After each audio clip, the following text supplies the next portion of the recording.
Welcome back mga ka-ADB, Avery, magandang araw sa atin lahat. Andito na naman tayo sa kwentong ibon at tips.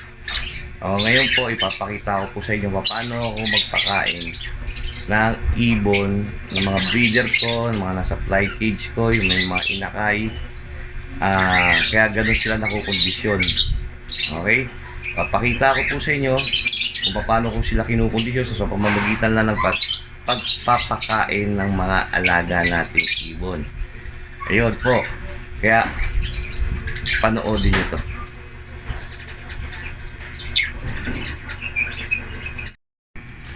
Okay guys, ito po yung mga pinapakain ko sa aking mga alagang ibon para mabilis sila makondisyon.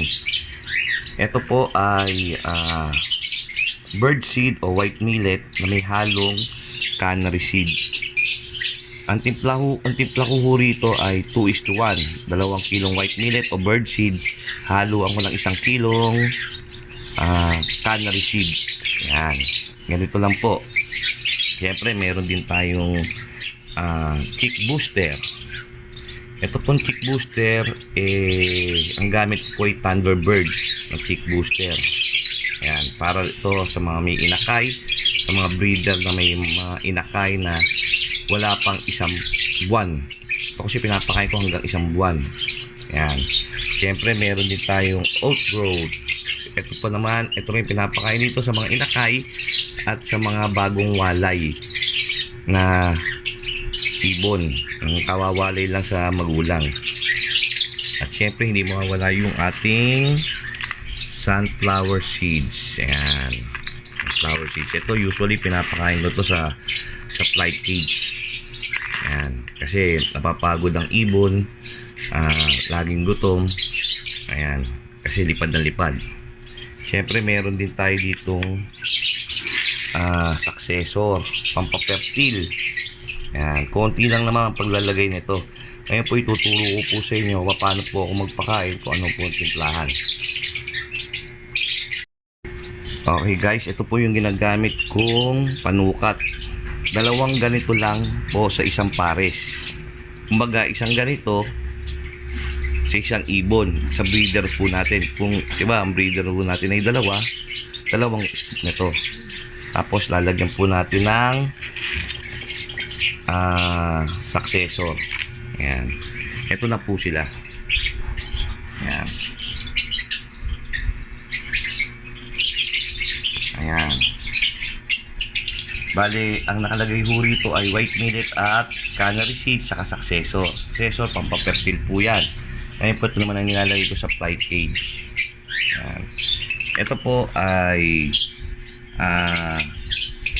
white millet o bird seed, canary seed, oat growth at sunflower. Nilalagay po natin sa fly cage sa mga bagong walay sa magulang. At siyempre, hindi mawawala yung mga vitamins natin. May vitamins po tayo sa tubig. Ayan po. Ayan. Ngayon po, siyempre, iba naman ho ang pakain sa mga may inakay, diba? Gaya na sinabi ko, ipapakita ko po sa inyo paano naman inilalagay o pinapakain natin pag may inakay na po ang ating ibon. Ito po sa ganitong paraan, nakukondisyon po natin ang ating ibon na hindi tumaba, kasi po pag tumaba nagkakasapola. Ayan po.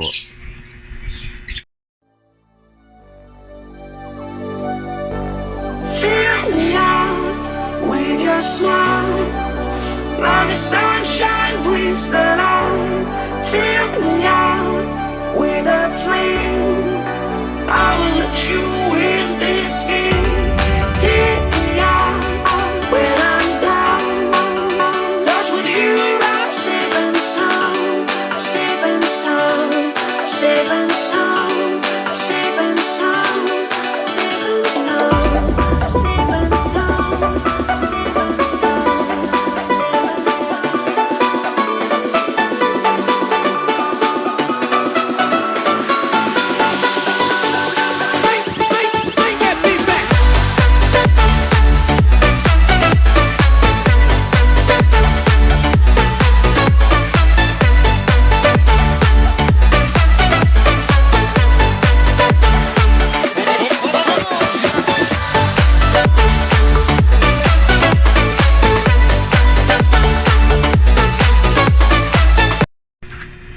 Okay guys, ito po pala yung mga idadagdag ko. Kaya po ganito ang sukat natin sa pagpapakain sa ating mga ibon. Kasi po yung kailangan yung pagtakal po natin ay kasi laki ng ulo nila. Sapat na po yun sa buong araw, sa maghapon. Tapos bukas na ulit ang pakain. Hindi po pwedeng sa umaga tayo magpakain tapos sa gabi ulit, sa hapon ulit tayo magpapakain o sa gabi. Kailangan ang nagpapakain po tayo laging sa umaga, yung mga alas 6 ng umaga, para maaga pa lang mabusog na po sila, makakain na po sila at paggawa nila yung mga activities nila. Ang may nagtatanong naman kung baka mamaya magugutom sa hapon, hindi ho, sapat po yan ang pagkain nila, sukat po yan, kasi laki ng ulo nila, dapat ang scoop, hindi na pwede sumobra hulon sa kinakain nila. Ngayon po sa vitamins naman ho sa tubig, kailangan araw-araw po tayo nagpapalit ng vitamins. Pero po pag ho ang ibunan nyo ay natatapatan ng araw, napapanis po yan. Pag napanis po yan, hindi na nila maiinom pagdating ng hapon. Kailangan pag natapatan ng araw ho yan, napanis, papalitan na ho natin ng panibago. Kaya yung iba, 2 beses nagpapalit ng painumin nila. Painumin. Kaya ganun ho ang ano natin, sistema ho natin. Pero kung hindi naman natatapatan ng araw, hindi napapanis yung vitamins, okay lang ho. Kahit 1 beses lang tayo magpalit. Ayan guys, ito ho, ready na ho natin ito ipakain sa ating mga alagang ibon. Yung ganyang timplahan lang, simple lang ho. Ngayon may nagtatanong, bakit po daw wala pong nakalagay na sunflower seeds? Kaya po wala nakalagay na sunflower seeds ho rito kasi tuwing Wednesday at Saturday lang po ako nagpapakain ng sunflower seeds. At bilang lang ho ang sunflower seeds kasi ang sunflower seeds malakas ho makataba sa ibon. Ayan po. Okay, ngayon po, andito tayo sa flight cage. Ito po yung mga bagong baba nating ibon. Nilagay ko na po yung pagkain nila. Bakit dito may sunflower seeds? Kasi po dito, mga bagong walay po itong mga ibon dito. Ayan. Tsaka, liparan po siya ng liparan. Mas mabilis po sila nagugutom kaysa sa breeding cage. Sa breeding cage, hindi naman nakakalipad masyadong ibon doon. Kaya, minimaintain natin na huwag tumaba ang ating mga alagang ibon. Hindi gaya dito.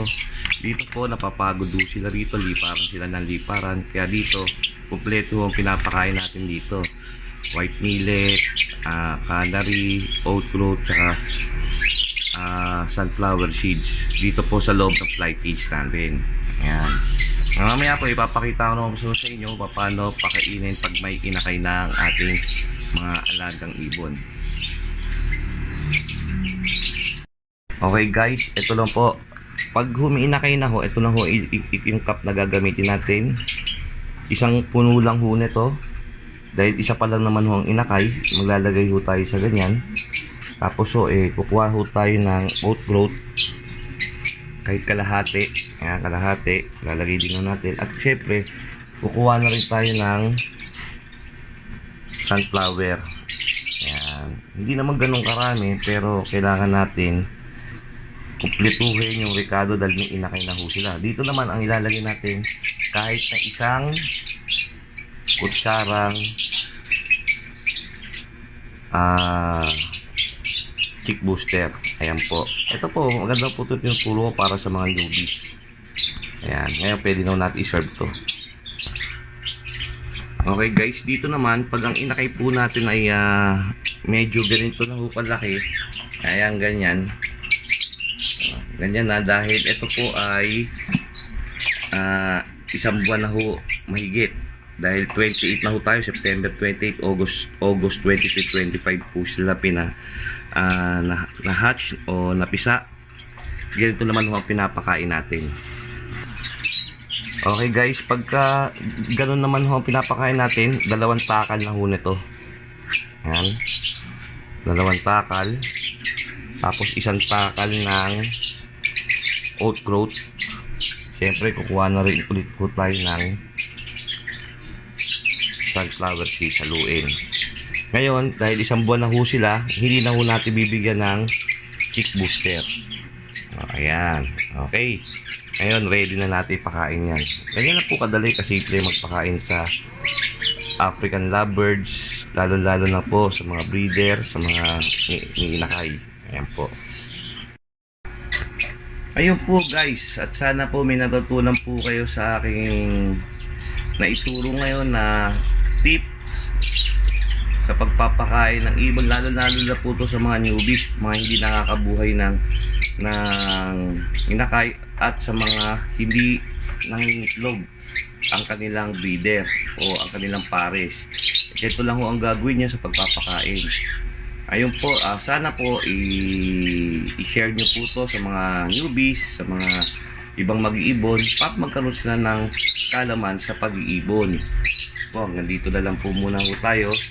At sana po huwag niyong kakalimutan mag-like, share at subscribe, at pakipindot na rin ang notification bell para lagi tayong updated sa mga susunod kong video. Maraming salamat po at God bless.